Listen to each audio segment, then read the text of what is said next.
Muy buenas tardes, respetada tutora Luisa Fernanda Clavijo.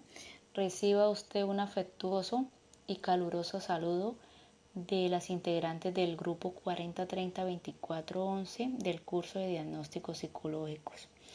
Este grupo está integrado por las estudiantes Yanit Brito Romero, Edith Roa Campos, Ingrid Mabel Hernández, Yeselis Pérez y quien les habla, Viviana Velasco. Daré inicio a la presentación de la actividad de la unidad 2, fase 3, hipótesis y diagnósticos. De contenido. Introducción, página 3. Objetivo general y objetivos específicos, página 4. Cuadro comparativo de los manuales DSM-5 y CIE-10, página 5. Análisis e hipótesis, página 8. Impresión diagnóstica, página 20. Conclusiones, página 21. Referencias bibliográficas, página 22. El presente trabajo comprende el desarrollo de las actividades planteadas en la unidad número 2, fase 3, hipótesis y diagnósticos psicológicos, a partir del caso propuesto. Para ello se plantearon aportes individuales correspondientes a la definición de diagnóstico psicológico, el cual es un procedimiento ordenado, sistemático que nos permite identificar un problema a partir de observaciones y datos concretos. Esto conlleva una evaluación psicológica que nos permite y facilita la toma de decisiones. En otras palabras, podemos decir que el diagnóstico psicológico es el resultado al que llega un profesional de la psicología tras haber realizado varias pruebas psicotécnicas y valorando los diferentes contextos para distinguir entre otros posibles diagnósticos. Por tanto, este debe entenderse como el resultado del proceso de evaluación. La diferencia del diagnóstico psicológico a la evaluación psicológica radica en que el proceso de evaluación se caracteriza por la recogida de información sobre el caso, selección de variables relevantes y escogencias de las técnicas a aplicar. Esto con el fin de realizar un diagnóstico. De acuerdo a esto, podemos deducir que el diagnóstico psicológico se enmarca dentro del proceso de evaluación psicológica y supone el reconocimiento de un trastorno mental, emocional o conductual a partir de la observación de sus signos y síntomas. A partir del análisis y comprensión se formulan hipótesis e impresión diagnóstica teniendo en cuenta los procesos cognitivos, psicosociales, neuropsicológicos y de personalidad en el caso de estudio.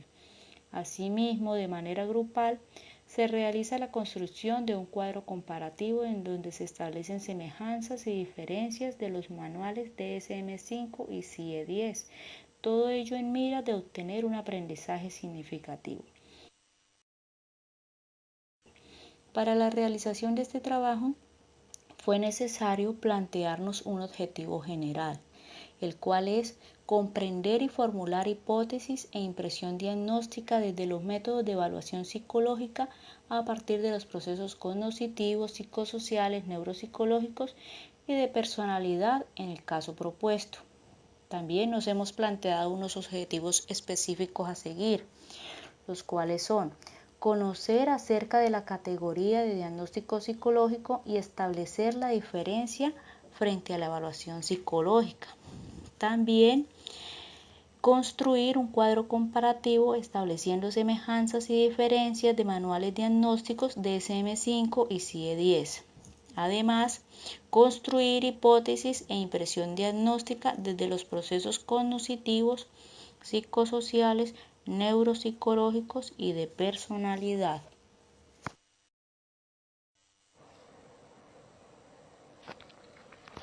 Cordial saludo, tutora. En referencia a la tabla del cuadro comparativo en el cual realizamos un análisis de las características, semejanzas, diferencias entre los dos manuales, el DSM-5 y el CIE-10. Dentro de las diferencias tenemos el manual DSM-5 es la quinta versión del diagnóstico y estadístico de los trastornos mentales de la Asociación Americana de Psiquiatría, American Psychiatric Association, elaborado por APA, Contiene descripciones, síntomas y otros criterios para diagnosticar trastornos mentales. Los trastornos se organizan en 21 categorías diagnósticas y un apartado para otras perturbaciones que pueden ser foco de atención clínica, mientras el CIE-10 es la 10ª versión de clasificación internacional de las enfermedades y trastornos relacionados con la salud mental. Es elaborado por la Organización Mundial de la Salud. Es un sistema de clasificación de enfermedades e inconvenientes relacionados con la salud. Está formado por 22 capítulos, de los que el quinto es el destinado a enfermedades mentales y del comportamiento. Se le asigna la letra F. Otra diferencia es que el manual diagnóstico de trastornos mentales es la nueva versión del DMS-5. Los trastornos se enmarcan en cuanto a la edad, sexo y características del desarrollo del paciente, mientras el CIE-10 se basa en el diagnóstico clínicos mentales y no mentales por medio del sistema multiaxial. Otra diferencia: cambiando el sistema multiaxial se pasa de 5 ejes a 3 ejes. De esta manera se acerca así al CIE-10. Como primer eje tenemos trastornos mentales de personalidad, retraso mental y enfermedades médicas. En eje 2 tenemos que se recoge una medida de afección. El eje 3 tenemos que recoge otras condiciones que pueden ser objeto de atención médica. En cambio, el CIE-10 está formado por 3 ejes. El eje 1, diagnósticos clínicos, y dentro de este se incluye todos los trastornos. El eje 2, discapacidades, y el eje 3, factores contextuales. Otra diferencia tenemos que cada trastorno dentro del DMS-5 describe los siguientes epígrafes: características diagnósticas, características y trastornos asociados, características relacionadas con edad, cultura o género, prevalencia e incidencia y riesgo, evolución, complicaciones, factores predisponentes, patrón familiar, diagnóstico diferencial. En cambio, el CIE-10, los ejes que contemplan son: en el eje 1 encontramos los síndromes psiquiátricos clínicos. Dentro del eje 2 encontramos trastornos específicos del desarrollo. El eje 3, nivel intelectual. El eje 4, condiciones médicas. El eje 5, situaciones psicosociales. Y el eje 6, evaluación global de la discapacidad.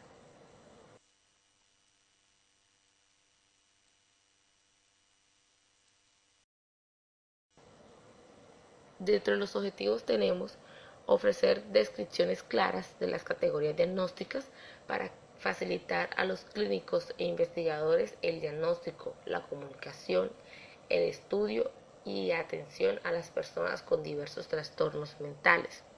En cambio, dentro del CIE-10, el objetivo es permitir el registro sistemático, el análisis, la interpretación y la comparación de datos de mortalidad y morbilidad recolectados en diferentes países o áreas y en diferentes épocas. Mientras que el DMS-5 tiene única versión diagnóstica, el CIE-10 tiene varias versiones diagnósticas. Mientras que el DMS-5 contiene una clasificación de los trastornos mentales y proporciona descripciones claras de las categorías diagnósticas, el CIE-10 realiza una clasificación y codificación de las enfermedades, signos, síntomas, hallazgos anormales, denuncias, circunstancias sociales y causas externas de daños y enfermedades. El DMS-5 es un manual diagnóstico de trastornos mentales, mientras que el CIE-10 es diagnósticos clínicos mentales y no mentales.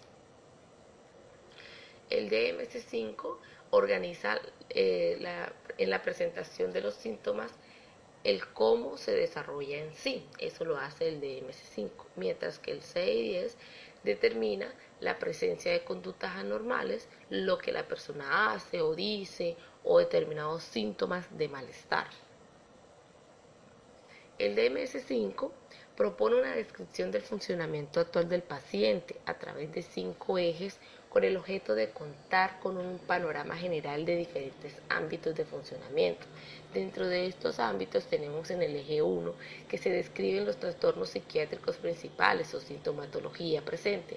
Ejemplo, un trastorno depresivo, una demencia, dependencia de sustancias, esquizofrenia, entre otros. El eje 2 se especifica si hay algún trastorno de personalidad de base, algún trastorno de desarrollo o retraso mental. Dentro del eje 3 se especifican afecciones médicas que presenta el paciente.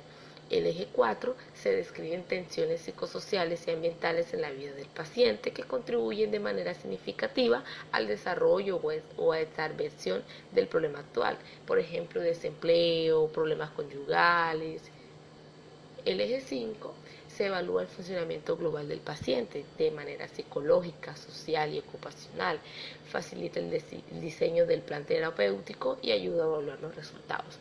Mientras el 6 y 10 tiene las siguientes características dentro de los 3 ejes que él maneja. Entonces, dentro del eje 1 encontramos que los diagnósticos clínicos se engloba toda la patología, la psiquiatría médica en general y de la personalidad. No hace distinción entre psiquiatría con el resto de la medicina y la asistencia psiquiátrica con el resto de la asistencia sanitaria. El eje 2, discapacitación social, valora 4 áreas de funcionamiento social: personal, familiar, laboral. Hay una relación inversa entre la discapacitación y la calidad de vida. El eje 3, factores ambientales y relativos al estilo de vida que hacen referencia a la enfermedad. Abarca tanto circunstancias del pasado como del momento actual. A diferencia del DSM-5, tenemos que el 6 y 10 no codifica el grado de estrés. Es un eje de mucha importancia para la salud pública que permite identificar circunstancias que son susceptibles de programas de prevención primaria, secundaria o terciaria.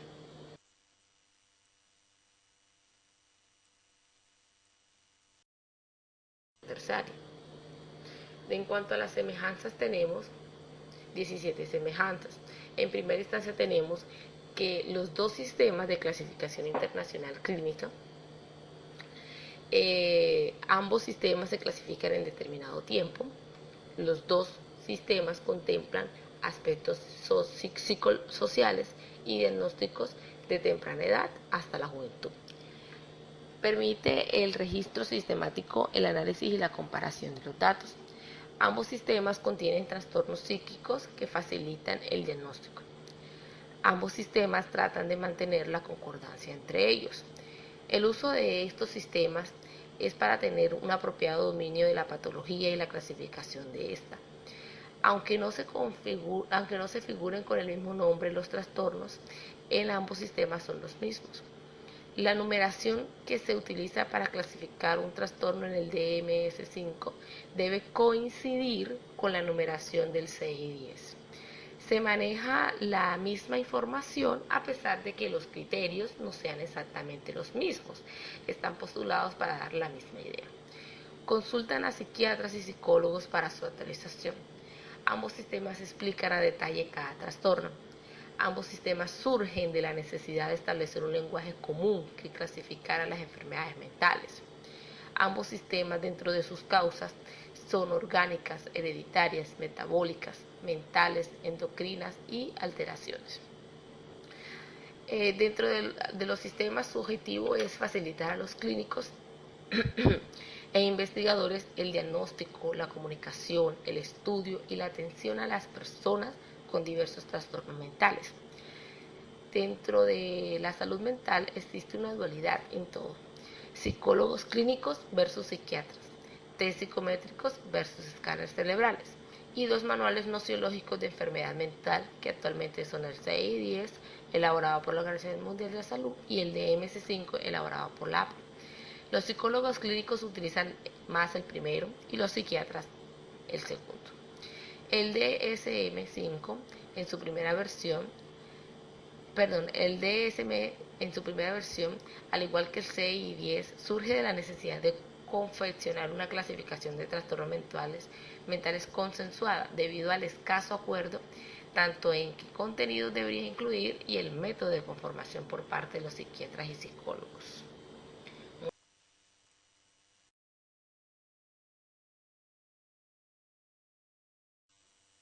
Hola, cordial saludo, estimada tutora Luisa Clavijo y compañeras de grupo. Mi nombre es Yanit Brito Romero. A continuación expongo análisis del caso. Datos generales. Nombre del paciente AA. Edad 7 años. Sexo femenino. Fecha de nacimiento 12 de octubre del 2000. Escolaridad segundo de primaria. Nombre del evaluador psicólogo. Demanda. Motivo de consulta. Madre de la niña AA manifiesta que la niña no se relaciona con los demás. Nos está perjudicando. La orientadora no las quiere sacar. La niña AA permanece callada y escribe una nota que dice: no sé por qué mi mamá me trajo. Objetivos sobre el caso. Analizar el rol de la familia en cuanto a la estimulación temprana del lenguaje como primer núcleo con el que establece relaciones sociales. Identificar la problemática por la cual presenta la dificultad para relacionarse la niña AA. Analizar el rol de la escuela. Identificar los pensamientos desadaptativos. Investigar las capacidades de comunicación que posee la niña. Aplicar las herramientas de evaluación que permitan identificar las características y comportamiento que presenta. Técnicas de evaluación, observación y entrevista. A continuación expongo supuestos de cuantificación. Teniendo en cuenta el caso estudio de la niña AA, podemos identificar las siguientes hipótesis. Según Piaget, en su teoría del desarrollo cognitivo, los niños pasan por una serie de etapas de crecimiento intelectual. Los individuos se adaptan constantemente al medio ambiente, mientras que asimilan nueva información y adquieren nuevos aprendizajes. Se desarrollan nuevos esquemas y se cambian o modifican los esquemas previos. Las implicaciones educativas de la teoría asume como finalidad favorecer el crecimiento. Teniendo en cuenta esta teoría, podemos inferir que la niña AA presenta desequilibrio en sus esquemas de asimilación y acomodación, pues están presentes en todo proceso evolutivo, como a través de los procesos de adaptación, acomodación y equilibrio, construimos, cambiamos y aumentamos nuestros esquemas, los cuales nos proporcionan un marco para nuestra comprensión del mundo que nos rodea. Historia y descripción del problema. Posibles causas. Aproximadamente desde los 2 años y medio o 3 años de edad, cuando la niña ingresó al jardín a la etapa de párvulos, presentó enuresis y conductas autolesivas, cuando tenía dificultades para hacer las tareas asignadas en el colegio, y en una ocasión presentó una marca en su mano de un mordisco que le hizo un compañero. Función de asimilación y acomodación. La función de adaptación en los sistemas psicológicos y fisiológicos opera a través de dos procesos complementarios: asimilación y acomodación. La asimilación se refiere al modo en que un organismo se enfrenta a un estímulo del entorno en términos de organización actual, mientras que la acomodación implica una modificación de la organización actual en respuesta a las demandas del medio.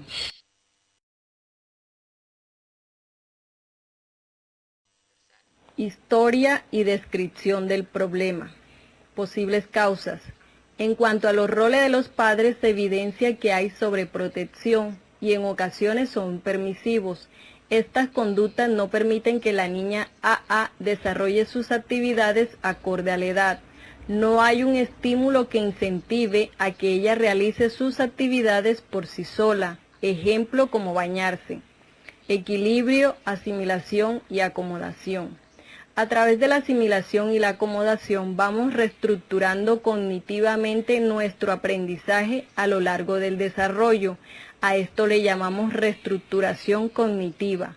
Cuando el equilibrio entre estos esquemas se rompe, ocurre el conflicto cognitivo. Entonces busca el equilibrio y busca respuestas. En este caso, la niña AA busca tener un equilibrio y se aferra a su familia. Los esquemas preexistentes pueden alterar las acciones de los individuos que interpretan dichas situaciones incorrectamente. Ella mantiene ciertos pensamientos negativos sobre interactuar con personas diferentes a su entorno familiar.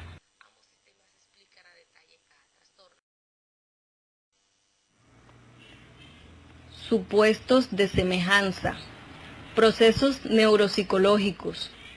Los conocimientos derivados de las neurociencias muestran que el aprendizaje de las matemáticas se origina en un proceso mental intuitivo, preverbal, al cual la experiencia y la educación dan una configuración lógica para verbalizarse en números, cálculos, axiomas o teoremas. DAN 2007 propuso para esta etapa inicial el término protomatemáticas, en la cual el concepto de números precede a su verbalización. La niña AA presenta baja capacidad para entender los números, como también dificultades en cuanto a las actividades adicionales presentes como el racionamiento matemático o de las palabras.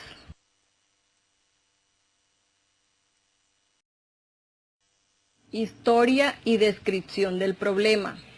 Cuestionario de docentes. La docente refiere que la niña trabaja individualmente con ayuda de alguien, es lenta para escribir y no maneja la lógica matemática. En la casilla relacionada con vocabulario no marca X, escribe ninguno de los tres. También registra que la niña se asusta ante el trabajo intelectual. Las asignaturas que le desagradan son matemáticas y sociales. Refiere también que la niña comprende con dificultad, manifiesta cansancio en actividades mentales, asimila con lentitud las explicaciones y se distrae con facilidad todo el tiempo. Claro está, no en todas las asignaturas, ya que su preferida es informática.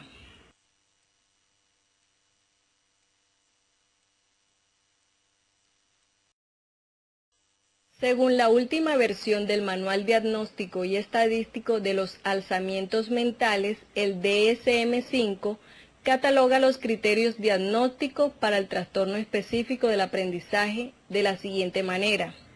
Trastorno específico del aprendizaje F81.2 con dificultad matemática.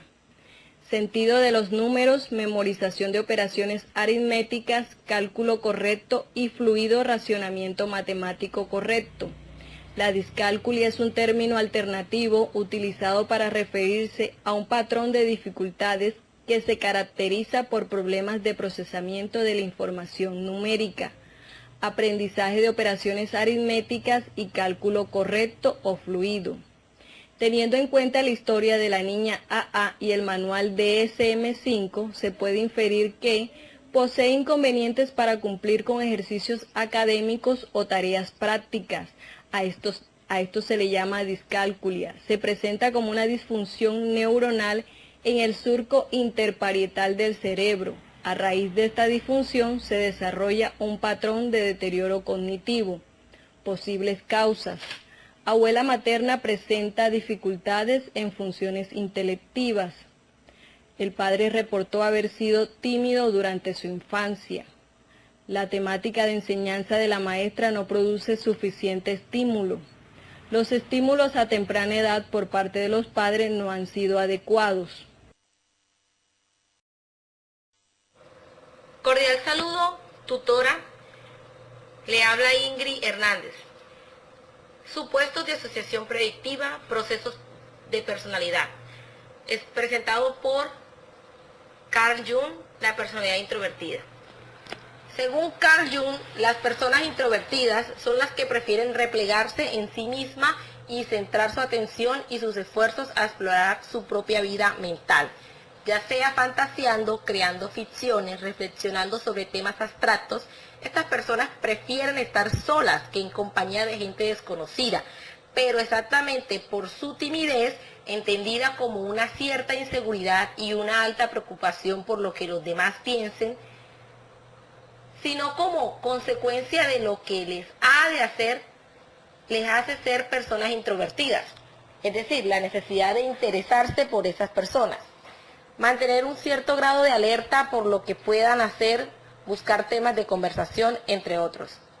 Entonces, dentro del caso se analiza que la niña AA no se relaciona con pares, no hay comunicación verbal con sus compañeros ni docentes en el colegio, por lo que se puede deducir que la niña AA posee una personalidad introvertida, lo que hace que no se interese en interactuar con otras personas diferentes a su entorno familiar. Su madre manifiesta que la niña actualmente a las únicas personas a quienes habla es con sus padres, abuela materna, quien presenta dificultades en funciones intelectivas, y a su hermano mayor, quien tiene 17 años. Y cuando se le pregunta por qué no habla, ella evade la pregunta o dice que le da nervios. Posibles causas: poca participación de la familia en eventos sociales que permitan la estimulación desde el proceso de enseñanza-aprendizaje en su desarrollo como un ser social. Se evidencia que la niña AA dedica mayor tiempo a la televisión y el computador, por lo que hay poco tiempo para interactuar con otras personas.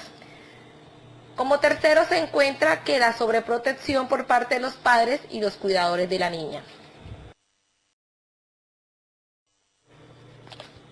Punto D. Supuestos de relación funcional o explicativa, procesos psicosociales. Según la teoría de aprendizaje social de Ruther, este autor considera que el patrón de conducta que empleamos habitualmente es un elemento derivado del aprendizaje y la interacción social. Considera al ser humano un elemento activo, un ser social. Según el autor, procedemos en base a la existencia de necesidades y de la visualización y valoración tanto de estas como de las posibles conductas que hemos aprendido a llevar a cabo. De acuerdo con la teoría de aprendizaje de Ruther, se puede relacionar que la niña AA presenta dificultad para interactuar con los demás, teniendo en cuenta que en su hogar no se establece como una conducta necesaria la interacción social con otros. Historia y descripción del problema. Fue necesario Cuestionario de plantearnos un docente. objetivo general, La docente refiere el cual que es la niña comprender y trabaja formular individualmente hipótesis e con impresión ayuda de diagnóstica alguien, desde los es métodos de lenta para evaluación escribir y no psicológica maneja a la partir lógica de los procesos matemática. cognitivos, En la casilla psicosociales, relacionada con vocabulario neuropsicológicos no y de marca X, personalidad en el escribe caso ninguno de los propuesto. tres. También nos hemos Registra que la planteado niña unos se objetivos asusta ante el específicos trabajo a seguir, intelectual. los cuales son Las asignaturas conocer que le acerca de la desagradan son categoría de matemáticas diagnóstico y sociales. psicológico y establecer Refiere la también que la diferencia niña frente a la comprende con evaluación dificultad, psicológica. manifiesta También cansancio en actividades mentales, construir un cuadro asimila con comparativo lentitud las estableciendo explicaciones semejanzas y y se distrae diferencias con de manuales facilidad todo diagnósticos el tiempo. DSM-5 Claro y está, no en CIE-10. todas las asignaturas, Además, ya que su construir preferida es hipótesis e impresión informática. diagnóstica desde los procesos cognitivos, psicosociales, neuropsicológicos y de personalidad.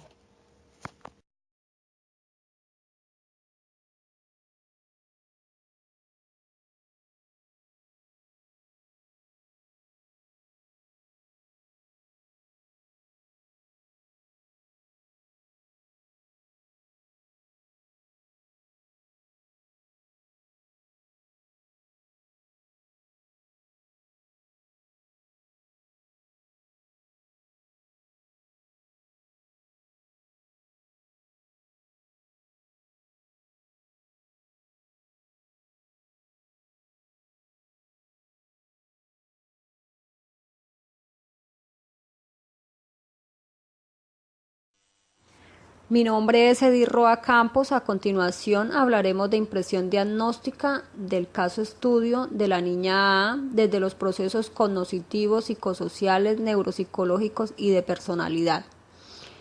Desde pequeña A no disfrutaba ser alzada por personas extrañas. Lloraba cuando su madre o su padre se alejaban de ella. También el padre manifestó haber sido tímido durante su infancia. La niña A posee rasgos de personalidad introvertida, razón por la cual se evidencia desinterés de interactuar con otras personas diferente a su entorno familiar. Asimismo, presenta baja capacidad para entender los números, como también dificultades en cuanto a las actividades adicionales presentes, como razonamiento matemático o de palabra. A los niños tímidos les resulta difícil hablar en situaciones desconocidas o con personas nuevas. Los niños tímidos suelen responder cuando se les formula una pregunta o empiezan a hablar una vez se sientan más seguros, contrario a los niños con mutismo selectivo. Como forma de diferencia entre la timidez extrema y el mutismo selectivo, se considera una duración temporal de los síntomas de al menos un mes, periodo a lo largo del cual los niños tímidos suelen ir adaptándose a las nuevas situaciones. A diferencia de la timidez, el mutismo selectivo se presenta una elevada ansiedad, quedándose callado en situaciones específicas. Podría considerarse como un intento disfuncional de la regulación emocional. Por lo tanto, el niño con mutismo selectivo no permanece callado con el fin de aislarse o molestar a los demás, sino que no se siente capaz de interactuar en un tipo de situación específica o el hacerlo le genera un malestar elevado que le lleva a evitar la interacción social. Según la clasificación del mutismo selectivo por el Manual de Diagnósticos y Estadístico de los Trastornos Mentales DMS-5, se caracteriza por: no se comunica cuando se le espera que lo haga, a pesar de poder hacerlo en otro ámbito. La alteración infiere en el rendimiento escolar o laboral o la comunicación social. La falta de comunicación debe durar al menos un mes y no coincidir con el primer mes de inicio de clases escolares. No se diagnostica mutismo selectivo si la capacidad debe a la falta de habilidades comunicacionales. No se diagnostica mutismo selectivo en el caso de que la alteración se explique mejor por otro tipo de trastorno de comunicación, por ejemplo, trastornos de la articulación, o que se presenten en el lapso de un trastorno generalizado del desarrollo, esquizofrenia u otro trastorno psicótico. Teniendo en cuenta el caso de la niña A, en el grupo estamos de acuerdo con el diagnóstico emitido por el psicólogo del colegio y analizando la clasificación de mutismo selectivo por el Manual de Diagnóstico y Estadístico de los Trastornos Mentales DMS-5, concluimos que la niña A presenta mutismo selectivo puesto que cumple con cada uno de los criterios que se clasifican en dicho trastorno. Muchas gracias. Conclusión. Como resultado de la investigación exhaustiva presentada, es posible concluir la importancia de la categoría diagnóstica desde el campo psicológico, la cual se refiere al conocimiento de los componentes de la vida psíquica y racional de los individuos. Nos permitió comprender la trascendencia de la formulación de hipótesis de la teoría del caso mediante la observación y deducción de enunciados verificables, analizando la información obtenida a la luz de los conocimientos generales específicos de la psicología. Comprender el uso de los manuales diagnósticos, el cual nos permitió analizar la información acerca de los trastornos psicológicos definidos en cada manual a partir de unos criterios específicos detallando las diferencias y semejanzas en cada uno. Por otro lado, indagar cada manual nos permitió examinar para qué sirve y denominar la dificultad de problemas que presenta cada individuo, valorar la funcionalidad del individuo, indagar sobre el pronóstico establecido en el sujeto y llevar a cabo investigaciones en individuos que han sido agrupados con el mismo trastorno.